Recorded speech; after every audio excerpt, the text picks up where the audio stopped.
Hi you guys, it's Karen with Love Your Land. And the other day I told you guys, I'm sorry, I haven't done a video. And so I'm, been just trying to get organized. And but I asked for suggestions. And the first suggestion I got was from Renee. She's here in town and she said, why don't you talk about hardening off? When do we do that? Should we do it now? Whatever. So I wanted to thank you, Renee, for that topic because, and also Carrie, because she chimed in and said, I like Renee's idea. Like I said in that Facebook post, there's a lot of videos I don't do because I don't really think about it, and I just assume sort of subconsciously that you guys already know, and that's a dumb thing for me to be doing. But I'm only 7 months into this thing, so I'm still learning that not to take anything for granted, any information or anything that I do. I take it for granted in my own grow room and out here in my garden because it's second nature, but it may not be second nature for you.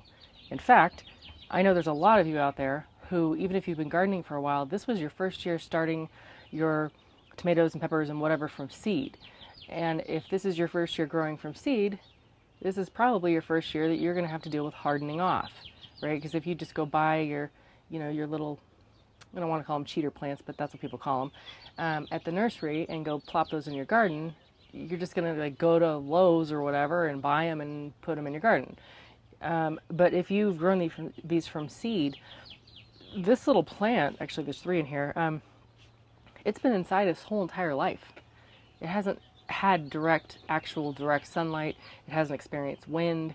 It hasn't experienced birds trying to peck at it and land on it, or bugs or whatever. And so, consequently, it's pretty, it's when I'm inside and I'm looking at these plants, I'm thinking, wow, it is. It's a healthy plant. It's sturdy, but it's not ready to just go outside like this. So if you've started your plants from seed this year and you're in a zone like mine, zone 1 through say 6 or 7, maybe 5, I don't know. You're getting close to needing to plant these guys outside, but don't push it. It's not worth it to push it.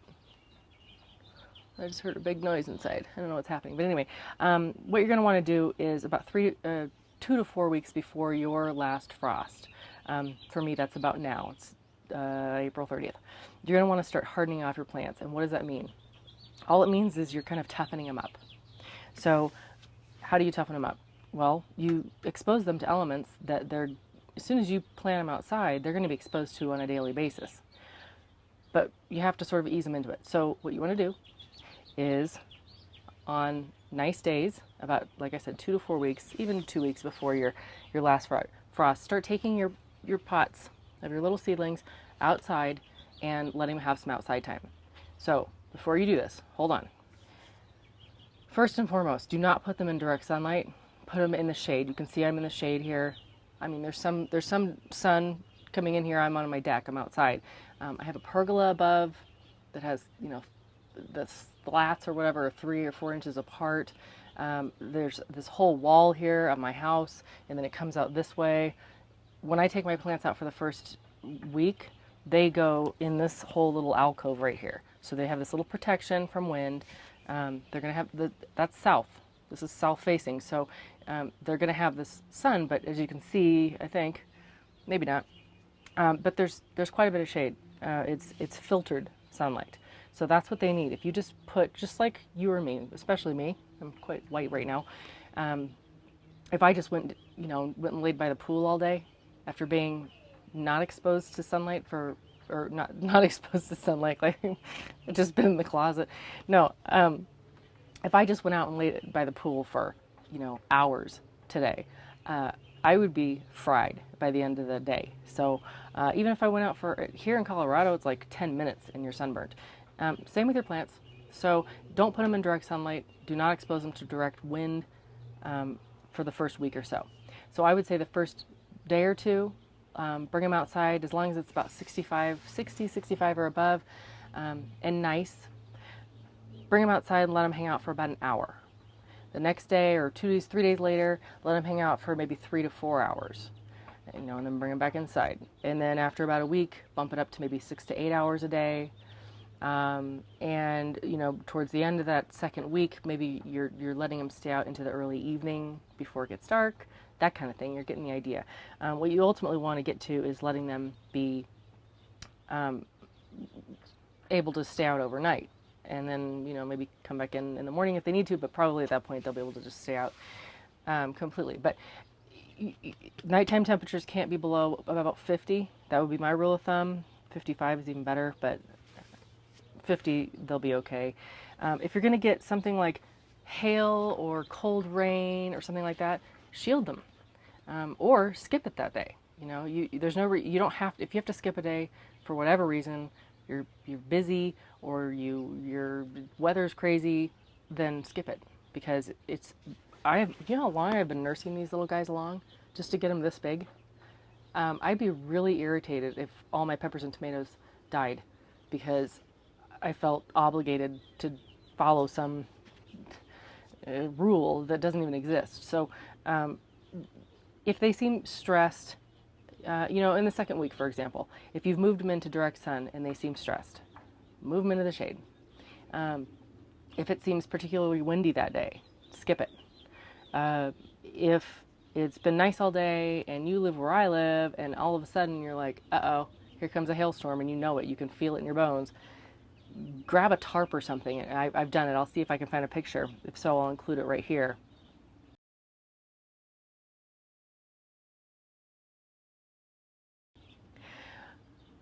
I don't know if that picture got into this video or not, but anyway, if I find that picture, I'll make sure you guys see it. But I've tarp just right off my deck. I just throw a tarp over, we'll staple gun it in, we'll put other, you know, heavier pots, the potato pots or something to anchor it down just temporarily, even for an hour, 10 minutes, until that storm passes. So keep your plants protected. The other thing is when they're outside, the water evaporates a lot faster than when they're inside, usually. I guess it depends on your house, but in my experience, you need to check their water level more often, especially if they've gotten to the point where they're staying out.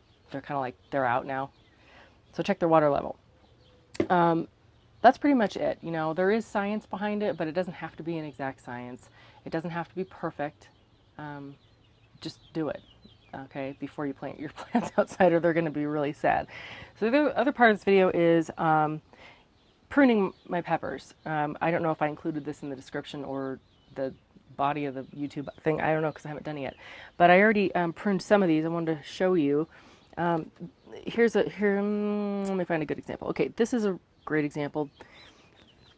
My lipstick peppers just would not come up for me. I have one. And so Trixie got wind of this, and so she sent me 2 plants. She mailed them to me, and they didn't look like this before. They were this big, and I pruned them before this video, but they're doing remarkably well. They also need to be transplanted because she sent such healthy plants to me. They've grown like gangbusters, but I'm going to do that after we're done.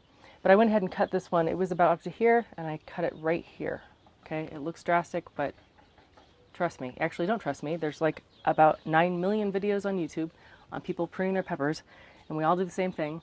And as you know, or well, no, I shouldn't say as you know, just like with tomatoes or even basil, when you cut that growth tip off, what you're doing, the growth tip, if you remember from the tomato pruning video, it contains a hormone that suppresses lateral growth. So when you cut that off, it allows all this lateral growth. So I can tell, like on this one, Trixie made a cut here way before she sent it to me. She made a cut here and here. In both of these places, like here, where she made a cut, there's 2 new buds coming out. Down here she made a cut, there's a bud coming out. So you don't have to wait to see my results. It's already been done for us here.